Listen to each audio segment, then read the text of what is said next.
you. Welcome back. In a moment, my bloopers, supposedly, if we get any time. But it's time now for a very special guest. Now, she starred at every major opera house around the world, and away from the opera, worked with everybody from Bing Crosby to Frank Sinatra. But for many of us, me included, she will forever be Princess Aurora in Sleeping Beauty. It's her voice that brings Disney's classic version of Sleeping Beauty to life, and this year it celebrates its 50th anniversary with its first ever release on DVD, and here's just a little taste of her magic.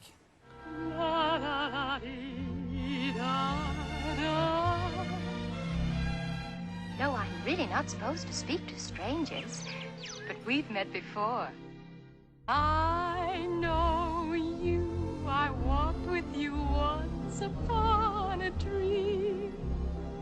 I know you, the gleam in your eyes is so familiar a gleam, yet I know... Ladies and gentlemen, please welcome Miss Mary Costa.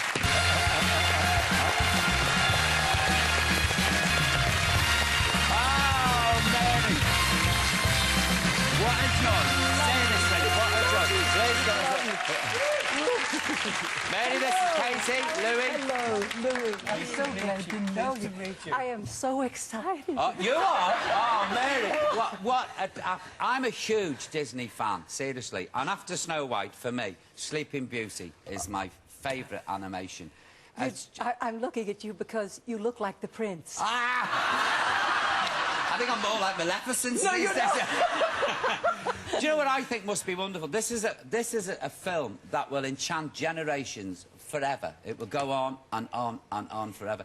That must be a wonderful feeling for you to think, I'm part of this movie. It's going to become part of history. It has become part of history. It's such an honour. I feel so blessed because now I met little children years ago, and now they're grown and have their own children, and they still come back to see me.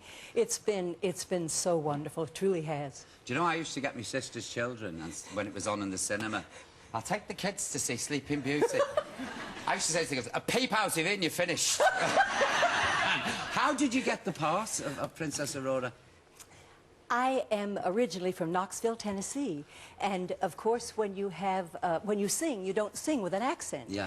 But I talk like this. Oh, really? Yes. and the night before I auditioned, I had sung in Los Angeles for different things, and I sang with Martin and Lewis and with Edgar Bergen and Charlie McCarthy, the ventriloquist. Yeah. Candice Bergen is his daughter. And but then one night I went to a dinner party. I was spotted by someone who heard me sing around the piano, and he said, I don't want to shock you, but could you audition tomorrow at 10 o'clock for Walt Disney Studios? And I said, could I? I mean, my mouth became, you know, I have a big mouth anyway. But I said, yes, yes. And the next day, I went over, and he must have worked hard because the entire sound booth was filled with people, and of course, I did the songs and everything, and then all of a sudden, this is why I want to tell you this, because these people are responsible, the British people are responsible for this, I'll tell you. They came out of the sound booth, and I knew something was wrong. And they said, don't be shocked now, don't panic.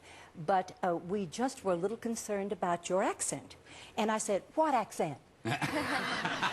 However, we thought that if Vivian Leigh could portray a Southern belle, then surely a Southern girl could portray an English princess. Yeah. And I said, how do you mean? And Mark Davis, the great animator of The Princess Aurora... He animated Maleficent, didn't he? Oh, as well? yes. Yeah. He said, do you think you could talk like this? I said, oh, yes, I could. He said, well, how did you do that? I said, because my father and I thought the British accent was the most intelligent, elegant way of speaking. And we always did that the most, you know. Said, could you sustain it? And I said, oh, yes, for quite a while, actually. And he said...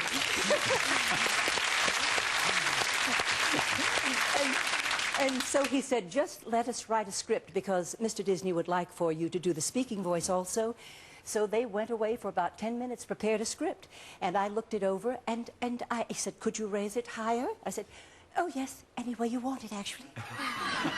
So that's how it happened. Do you know what, Mary, it's just as well you didn't go to Liverpool, because otherwise, Princess Aurora, she'd have been broad scouse. I ain't touching that spindle. No way. But Sleeping Beauty, it was Disney's first costume that he shot in Technorama widescreen, didn't he? Yes, he did. And it was... His previous costumes, all the characters have been all drawn rounded. This was very stylised. It looked like a European tapestry. It was beautiful to look at. And absolutely beautiful. You are absolutely right, because in this new DVD, the technology of Blu-ray takes it all in. When I sat in New York 3 weeks ago and watched it, I thought I'd never seen it before. I mean, there were the depth of sound, the clarity. It's just absolutely beautiful, and then the things that are added that everyone can use, you know, every age can play on the extra disc. Yeah. They're just wonderful. I can't wait. Honestly, Louis, I've got Saturday night booked.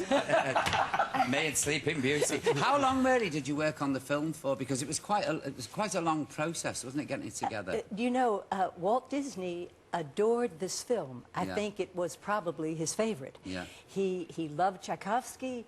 He loved the Sleeping Beauty ballet, and we started it in '52. It was not released until '59 because in the middle he created Disneyland. Good God. I mean, you know, and he wasn't in any hurry to finish it, and everything that was done he had to approve. And he was a taskmaster. He said, you know something to me one day, he said, "You have dreams to be a singer?"